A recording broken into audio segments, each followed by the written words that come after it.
Je m'appelle Thomas. Il y a 5 mois, j'ai voulu faire un reportage indépendant sur une légende urbaine. Je ne pensais pas que ça me coûterait autant. Je ne parle pas d'argent, je parle de ce que j'ai laissé là-bas. Je suis vidéaste amateur, passionné de paranormal. Je publie mes enquêtes sur les lieux abandonnés, les histoires oubliées, les énigmes locales. Un soir, je reçois un mail sans nom, sans adresse. Tu veux du vrai? Va à Bérode. Mais n'y reste pas après le 3e coup de cloche. Je tape Bérode sur Google. Rien. Pas de ville, pas de village, pas même une référence. Mais en fouillant des archives départementales, je tombe sur une carte de 1911 où un hameau du même nom figure au fond d'une vallée oubliée dans les Vosges. Un lieu rayé des cartes modernes. J'ai décidé d'y aller. Caméra embarquée, seul. J'ai roulé des heures à travers la forêt. La route s'est transformée en sentier, puis en boue. Et soudain, je suis tombé sur un panneau de bois rongé par le temps. Bérode, Pop, 18. Mais aucun habitant en vue. Juste des maisons en pierre, presque intactes, mais comme figées. Aucune herbe, aucun bruit, même pas de vent. Tout était en ordre, mais il n'y avait aucune trace de vie. Je me suis aventuré dans une maison. Sur la table, des assiettes, comme si le repas venait juste d'être interrompu. Dans une chambre, des vêtements posés sur le lit. Dans un bureau, un vieux calendrier. Arrêté à mars 1957. Puis, le clocher a sonné. 3 coups, lents, mais aucune église en vue. Aucun clocher visible. Je me suis figé. Je pensais à ce message. Ne reste pas après le 3e coup.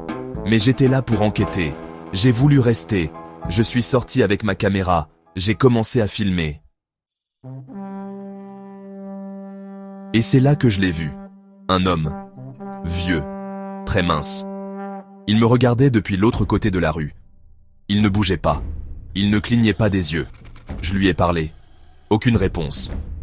Mais soudain, il a levé un bras et a pointé du doigt une maison, au bout du hameau. Je m'y suis dirigé. La porte était entr'ouverte. À l'intérieur, une femme, assise au sol. Elle chantonnait. Elle tenait une poupée. Mais en me voyant, elle s'est arrêtée net. Et elle a dit « Tu es resté ». Puis elle a hurlé. Mais pas un cri humain. Un hurlement profond, ancien. Comme un son que ma tête n'aurait pas dû entendre. Je suis sorti en courant, mais dehors, tout avait changé. Le ciel était devenu gris foncé, les maisons, noircies, comme si elles avaient brûlé il y a des années. Le sol boueux, l'air irrespirable. Et ils étaient tous là, les 18 habitants, debout, autour de moi, immobiles. Je me suis précipité vers ma voiture, mais elle avait disparu. Je ne me souviens pas de ce qui s'est passé ensuite. Juste, un vide. Un réveil dans un hôpital à 80 km de là, sans mes affaires, sans ma caméra, avec, dans ma poche, une seule chose, une photo en noir et blanc. On y voit le village, et moi, au milieu de la place. Mais ce n'est pas une photo que j'ai prise, c'est une photo ancienne, d'avant 1960. Et pourtant, je suis dessus, exactement comme j'étais habillé ce jour-là. Depuis ce jour, personne ne trouve ce village. J'ai retourné les cartes, les archives, les coordonnées GPS.